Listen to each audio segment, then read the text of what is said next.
Hello everyone, ఈరోజు నా స్టైల్లో సాంబార్ పొడి అనేది ఏ విధంగా తయారు చేసుకుందామో ఈ వీడియోలో చూద్దాం. ముందుగా ఒక కళాయి తీసుకొని కళాయిలో ఒక 2 టేబుల్ స్పూన్లు కందిపప్పు, ఒక 2 టేబుల్ స్పూన్లు పచ్చిశనగపప్పు, 2 టేబుల్ స్పూన్ల మినపప్పు వేసుకొని దోరగా ఫ్రై చేయాలి.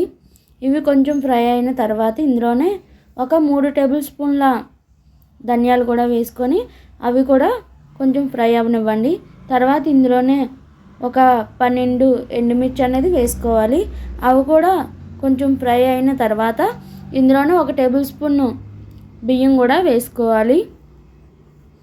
ఈ విధంగా బియ్యం కూడా వేసుకున్న తర్వాత ఇవి బాగా ఫ్రై అవనివ్వాలండి. అన్నీ కూడా సిమ్లోనే ఫ్రై అవనివ్వండి, ఎందుకంటే మాడకూడదు. మాడితే కనుక మనకి పొడి అనేది అంత టేస్ట్ ఉండదు. ఇందులోనే ఒక టేబుల్ స్పూన్ మెంతులు, అలాగే ఒక టేబుల్ స్పూన్ జీలకర్ర వేసుకొని ఇవి కూడా దోరగా ఫ్రై అవనివ్వండి.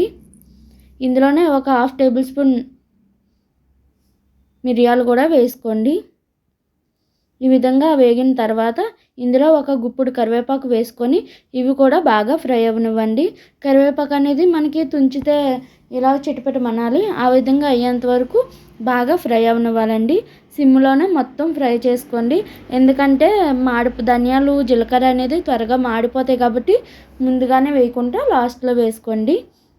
ఈ విధంగా మొత్తం కూడా ఈ విధంగా సిమ్లోనే ఫ్రై అయిన తర్వాత ఇందులోనే ఒక టేబుల్ స్పూను ఇంగువ, లేదంటే ఒక హాఫ్ టేబుల్ స్పూన్ అన్న వేసుకోవచ్చు.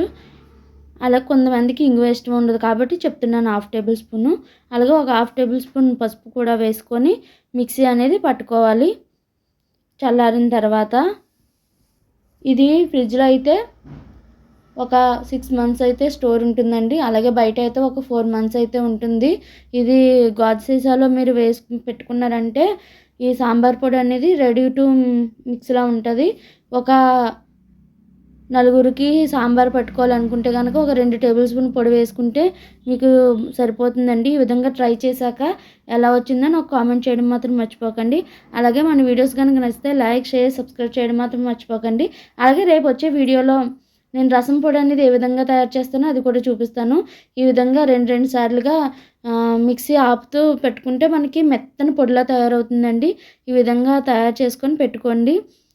చూసారా, ఈ విధంగా కలర్ కూడా ఎంత బాగా వస్తుందండి. మనం ఇంగువ వేసాం కదా, తాలింపులో ఈ పొడి వేసినప్పుడు ఎంత అరోమా అనేది ఎంత బాగుంటుందో. మీరు కూడా ఒకసారి ఇదే విధంగా ట్రై చేశాక ఎలా వచ్చిందో కామెంట్ చేయడం మాత్రం అస్సలు మర్చిపోకండి. మరొక వీడియోలో కలుసుకుందాం.